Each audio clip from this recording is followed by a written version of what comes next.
Vikings heading to LA to take on the Rams, but obviously the weather's getting kind of wild down in SoCal. Is that going to affect the game?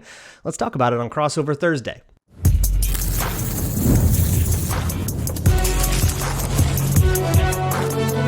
You are Locked On NFL Crossover, part of the Locked On Podcast Network. Your team every day.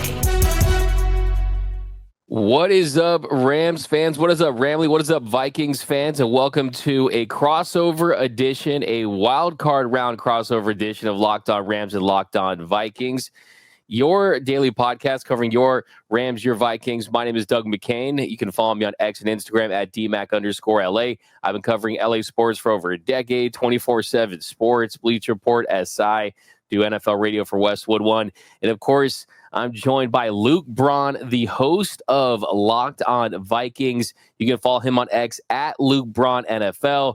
And we are diving into this matchup, Vikings-Rams wild card round. We're going to break it all down. But first, today's episode of Locked On Rams and Locked On Vikings is brought to you by PrizePicks. This crossover Thursday is presented by PrizePicks. Download the app and use code Locked On NFL to win $50 instantly when you play $5. All right, Luke, so I'm in California. I'm in LA. You're in LA. Kind of first thing got to talk about, of course, is these fires, the devastation that's kind of ravaged the Southland. And I'm thinking about everyone that has been impacted, of course, with the Locked On Clippers host. He has lost his whole home growing up. I mean, a lot of devastation out there. So in our thoughts, and as far as this impacts this game, the Rams, they're not scheduled to practice today, but they're scheduled to have practice and media availability on Thursday through Saturday. The air quality of the practice facility in Woodland Hills is listed as very unhealthy. Oh, it's in Woodland Hills. Yeah, that's like right there. Yeah. It's so north of the fire, so it's upwind of it. That impact. Yeah.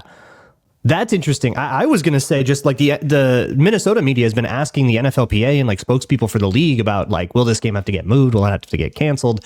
That is unlikely to me because of where SoFi is in LA. The fire would have to like jump freeways. Like it'd have to be a completely apocalyptic event. The only reason that would happen is air quality. And I'm actually looking at another fire in not the big one that's on the news, but the Eaton fire, which is in Pasadena, is like right upwind of SoFi. So right now SoFi is getting smoked out pretty hard. And if air quality is an issue, SoFi is open air, even though it has a roof. If air quality is an issue, then you might have to have that conversation, but there's a long time between as we're recording this and Monday night for winds to shift, for fires to grow or shrink, or for like these things change on a dime. So it's something to watch, but I think unless it's pretty severe conditions, I don't see this game getting like canceled or anything like that, but rather it affecting things like the Rams practice schedule and the Vikings travel schedule. They might be a little weird about that. And for the Vikings, going to the West Coast, going back a couple time zones has kind of been a thing for them. It certainly was last time that they played. And so there's definitely a lot of like dynamic situations to watch and look for. Yeah, I think it's not a matter of will it impact this game, it's just how significant will that impact be at the end of the day, whether it be leading up and how it impacts practice, travel, as you mentioned. It would be really hard to see them moving this game at this point. And I think you look where this matchup is on Monday night, it does give you a little extra time to allow things to get figured out. So hopefully by Monday, they'll be in a good position to have this game. I mean, the Rams were looking to have 90+% of the fan support, at least based on certain ticket sites. I mean, that could go up or down. I mean, it looked like it was going to be a home field advantage for the Rams, which is rare in certain cases with certain matchups. I mean, if it was the Packers, it might be a little different, or a team like that. But I do think that Vikings traveled real well last time, but it might be different on the playoffs. That's true. And it's different because it's harder to get here now. Yeah, it's going to be more difficult to get here. And you just wonder, I mean, how many people would cancel their flights really heading into that. But kind of looking into this matchup as it stands right now, I mean, just kind of the big storyline for the Rams is really, can the Rams offense come alive? I mean, you look at this Rams team, last 3 games with Matthew Stafford under center, they've scored 12 points, 19 points, and 13 points. They're averaging 21.6 points per game. That's 20th in the NFL. Teams that average around 22 in the playoffs since 2009 are 14-5. So really, if you kind of get to that number, you feel like you have a good chance. But really, the number one storyline for the Rams is kind of which Matthew Stafford shows up and which Rams offense shows up.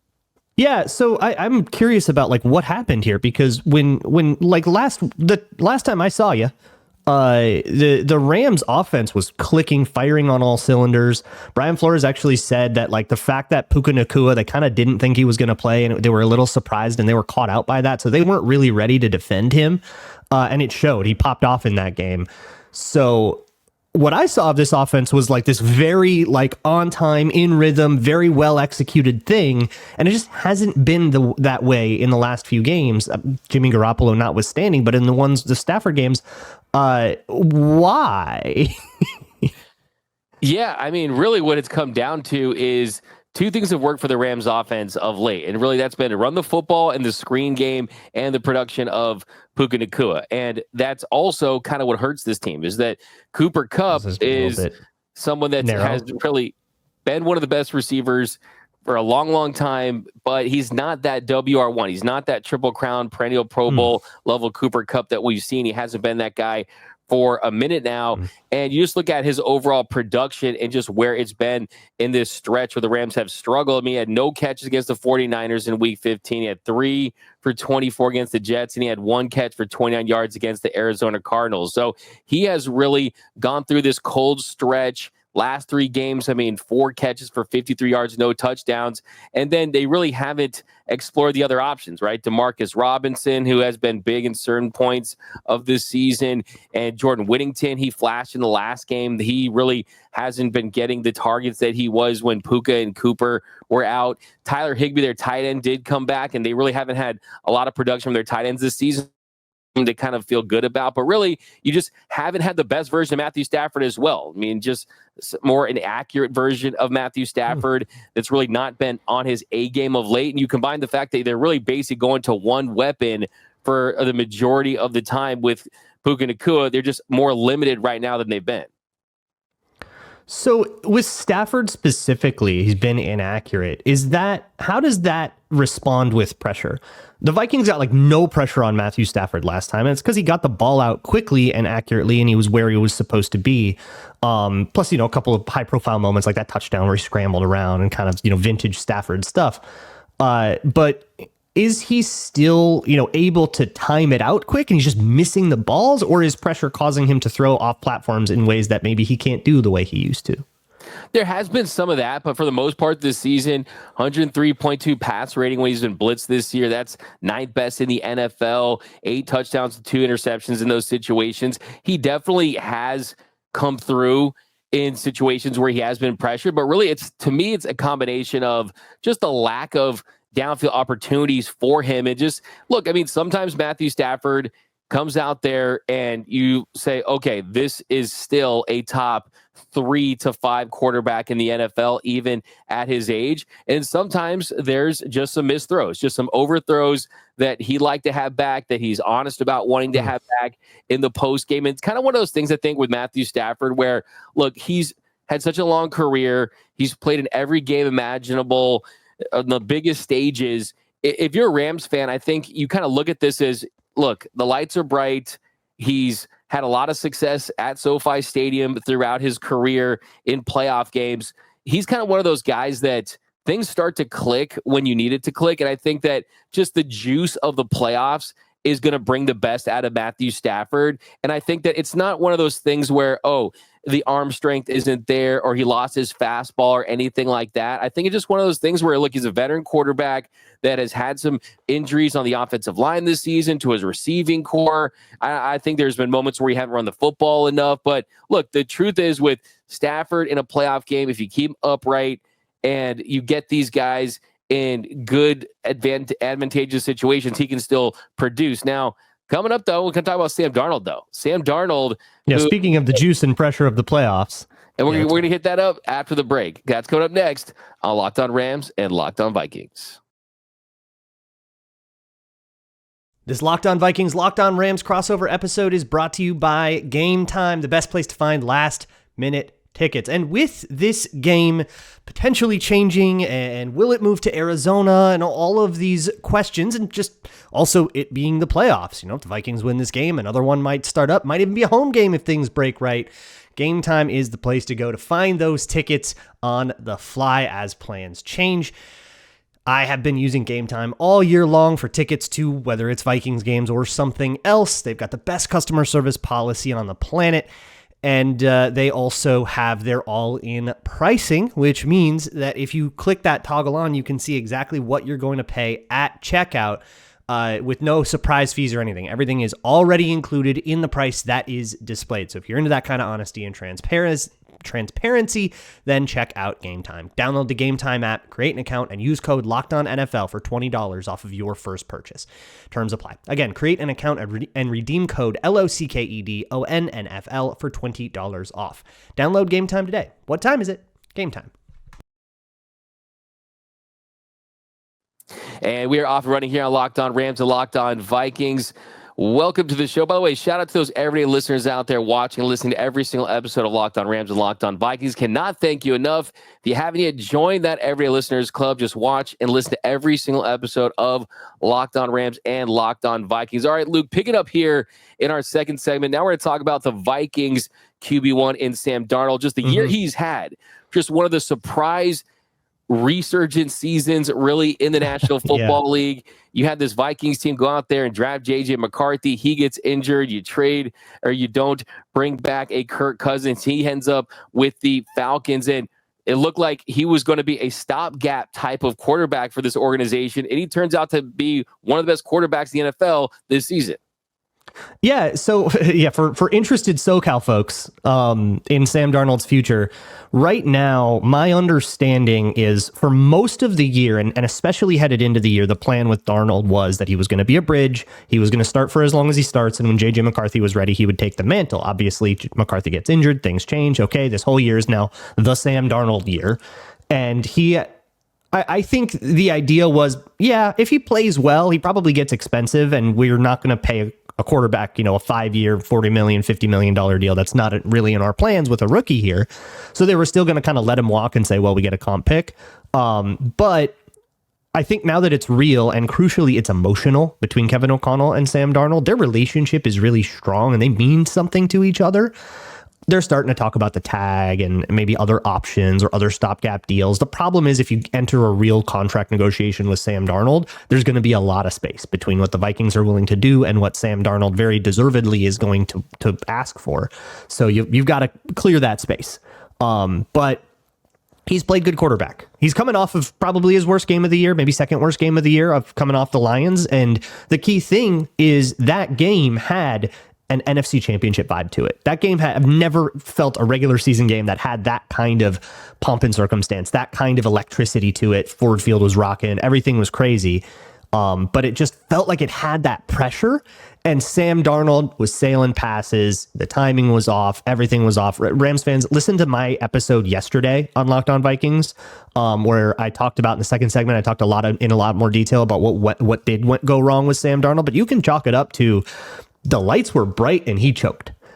So, now it's a playoff game. The lights are pretty bright here, arguably brighter than it felt like. It kind of felt like an NFC championship, and this is a wild card game. I don't know. The vibes were very weird last week, very unorthodox. But it's still, it's playoffs, right? It's win or go home. Sam Darnold's never played in the playoffs before. So can he pull it together? And here's the really intriguing part. If the Vikings lose, if Sam Darnold lays an egg and the Vikings lose and they're out, and this whole magical Darnold season ended with lay an egg in primetime, lay an egg on Monday night in the wild card game, I think that changes quite a bit about contractually what the Vikings are willing to do with Darnold, and greatly raises the chances that he leaves, that the Vikings just let him walk and then he's going to the Raiders or the Giants or whoever wants to take him. Yeah, I just think that things happen so quickly, right? The NFL comes at you fast, and does it really become a storyline where you had this magical surprise season. You had a passer rating higher than Josh Allen and Jaden Daniels and Justin Herbert, all these guys heading into the final week of the season. And then you turn into a pumpkin, and then you lose the final 2 games, and all of a sudden you're back into being this NFL journeyman once again. Yeah, like one and done, and then you become the next maybe Geno Smith is what you're trying to do, right? Yeah, exactly. Or Baker Mayfield, because I think Baker Mayfield had his renaissance with you guys, and it was short, and it was at the end of that one season, and then he gets a deal with Tampa, and it works out, and he kind of finds his place there, but the Rams were never going to be his place because they had Stafford in place, so. It's interesting, like the situation the Vikings were in, they weren't really ready for like paying a quarterback to be their franchise guy. They're ready to have a rookie quarterback be their franchise guy. And by all accounts, even if they sign Sam Darnold, JJ McCarthy still is the long-term plan A. But it's hard to let him go because these guys just care about each other a lot. Yeah, I think what really stood out to me just rewatching that Detroit game is Aaron Glenn's entire scheme against him. I mean, you had heavy blitzes, a lot of pressure. You had really good coverage on guys. And even when guys were open, he was running around the pocket, really couldn't get and execute those throws off. But the Rams aren't a team that really does that, right? They're not a team that is going to be as heavy blitz as the Lions were last week. They're more of a bend but don't break style under Chris Shula. So it's kind of one of those things where if you're Sam Darnold and you're kind of going against that Lions team, the Lions hangover is real, right? I mean, teams that have played the Lions have lost. Got them on a short week on it last time, and you saw how it ended. Yeah, it could happen again. But as far as the defense of the Lions, what was it specifically in your mind that really led to the worst game of the season for Darnold? So teams all year have been sending 6 or 7. When you send like 0 blitzes, like really a lot of guys, 6 or 7 guys, we're not talking about one extra dude off the edge. The Vikings can sort that out okay. But we're talking lots of extra guys. That has given the Vikings offense problems, but it's complicated. Sam Darnold has been all year long one of the best quarterbacks against the blitz in EPA per play. I think he's like 3rd right now, and that's including the disaster Lions game that sunk him a little bit. He has been one of the best quarterbacks against the blitz. He's been able to avoid pressure, keep his feet separated, rescue pockets, deliver balls downfield.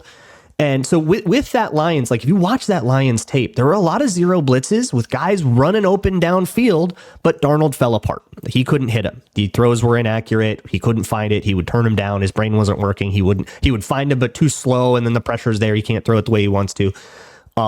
So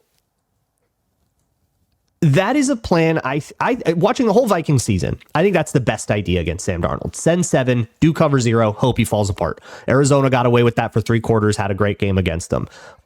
Lions got him twice with that. So you can do that, but it's hard. It's risky. And if that's not your identity, then maybe that's not your move. But I think if it's more about sitting back in zones and hoping you can bracket guys and hoping you can kind of outthink Kevin O'Connell, you are kind of coming up against the tip of the spear of the Vikings. I think that's sort of attacking the thing that they're best at rather than the thing that they're worst at, which offensively, I would say is protecting the quarterback against, and picking up really hard blitzes. The thing they're worst at is operating quickly. So if you can force the Vikings to quicken, then you can get them to kind of be at their worst. But if you let things go for a long time and you say, we're just going to cover and we're going to be safe, 4 or 5 seconds into the play, really bad things start happening to you. And that's been the story of a lot of the Vikings' 14 wins. Yeah, and you look at just the production, too, in the red zone. I mean, they had 9 pass attempts at the 7-yard line or closer. Yeah. He was 1 for 9 in those situations. And the same thing in the Rams game. The red zone, when they lose, it's crazy red zone futility. Yeah, and if you're the Rams, can we replicate that? I mean, it's tough to beat a team twice in a season, especially in the National Football League. But I think where the Rams are at in this one is, look, you have to expect Sam Darnold to play better, right? You have to expect a better version of that Vikings team that lost to the Lions in their season finale. And I think this is the first 14-win team of the wild card round, and they won 14 games for a reason. I do think, though, kind of where they're at as a 14-win team, if you're a Rams group, if you're Rams fans, this is kind of one of the more less intimidating 14-win team just because you beat them earlier in the season because they're coming off that bad loss, but it's not a reason to take them lightly. Yeah, and it's yeah, first 14 win team that's going on the road and all that, and I think that honestly, after getting swept by the Lions, I had a whole rant about this, but I think that it's appropriate that if you can't, if you can't win one of the two against your division rival, and that division rival wins the division, they earn the home game. But look, we can get into some of the more specific things, because I do have other questions about how the Rams plan to handle things like Justin Jefferson or a heavy blitz scheme, or maybe not a heavy blitz scheme, which is what they got last time, and what the Vikings defense did last time. I mean, they were that was the game where I think they made the most mental mistakes all year long. And maybe that's Thursday night, Lions hangover, West Coast time zone stuff, but some of those things still apply. And maybe we get weird travel because of the fires. So some of those things will still apply, but I'm curious to kind of dive into that more with you from a matchup perspective. And we're going to hit that next, coming up next on a crossover edition of Locked On Rams and Locked On Vikings. This episode is also brought to you by FanDuel, America's #1 sportsbook. Right now, the Vikings are favored by 1.5 at FanDuel. That has changed and fluctuated all week long. So if you want to watch that, watch FanDuel, see if it goes up and down, see if things change as circumstances change. But whatever it is, you can find your favorite props, same game parlays, touchdown parlays, whatever it is on FanDuel. And right now, new customers can bet $5 and get $200 in bonus bets, whether that bet wins or loses. So place the most ridiculous parlay you want. Throw down $5 on a flyer, and you get $200 in bonus bets to start with just for playing. Once again, you can visit FanDuel.com to join today and get started with $200 in bonus bets. Again, that is at FanDuel.com. Make this playoff season unforgettable with FanDuel, an official sportsbook partner of the NFL. And welcome back to Locked On Rams and Locked On Vikings. So here in our third segment, talk more about these matchups, talk more about this game. I think for me, if you're a Rams fan, kind of one thing you've been screaming at your TV the entire season is you want to run the football, you want to establish the run. And kind of one thing I want to hit too is just the Rams' ability to run the football against this Vikings defense that has a lot of 100 rushing yards in 5 of their last 6 games. You look at where Kyren Williams is, he looks like he could be due for a big game against the Vikings. 5 of their last 6 opponents have rushed for 100 yards, with 3 of those, Cardinals, Falcons, and Lions, at least 150. Since week 13, the Vikings ranked 17th in rush EPA after they were first for weeks 1 through 12. So how do you make sense of kind of the Vikings run defense at this stage of the season? What's really changed since the first part of the year? So losing Ivan Pace was a lot of that. They lost Ivan Pace. I think it was week 12 when they lost Ivan Pace, and then they had Kama Grugier-Hill and Josh Metellus and stuff. Having all those guys, they're healthy with the linebackers. It makes such a difference. You can see in the Packers game that the which is one of the best rush teams in the league, and Josh Jacobs was, I would say, contained. I think he ended up with like 60 some yards. It was fine.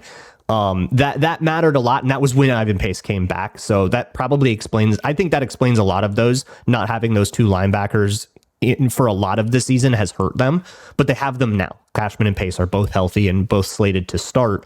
And then obviously, Jahmyr Gibbs getting 4 touchdowns on him is pretty frustrating. But the Lions ran on him the first time too, and I think you can, it's the Lions. They got out physicaled, and they don't usually get out physicaled out front that way. I would say Harrison Phillips has been declining all year long. I think he might be getting a little long in the tooth, and they've gotten a little less out of explosiveness out of somebody like Jonathan Bullard as the season has kind of worn on. But on the flip side, they've sort of had a low-key break. I don't even want to say breakout because he's a rotational player, but they've gotten flashes, maybe I'll say, from Jalen Redmond, who we didn't even think was going to make the team. And was sort of a depth guy. He's replacing Taki Taimani, who had that rotational role, but he's on IR now. So that sort of front 7 has given you a lot, but it kind of depends on what the Rams want to do with Kyren Williams. If you want to run up the middle, I think you'll have more success than running to the edges, because Andrew Van Ginkel and Jonathan Grenard, in terms of setting those edges, are absolutely and utterly insane. A lot of this is Kyren Williams is going to have to read that, find an edge that doesn't look the way he likes, cut back, find the right gap, and all that stuff. Sort it all out, be patient at the right time, be decisive and fast and bursty at the right time. And some running backs can't do that, But if you want to talk about what's kind of sunk them from the best rush defense in the league, which they were for the first half of the season, to like a little bit more average, yeah, getting a little bit less at a couple of those guys up front. But I think the main culprit is losing Ivan Pace for a lot of that, and they do have him back.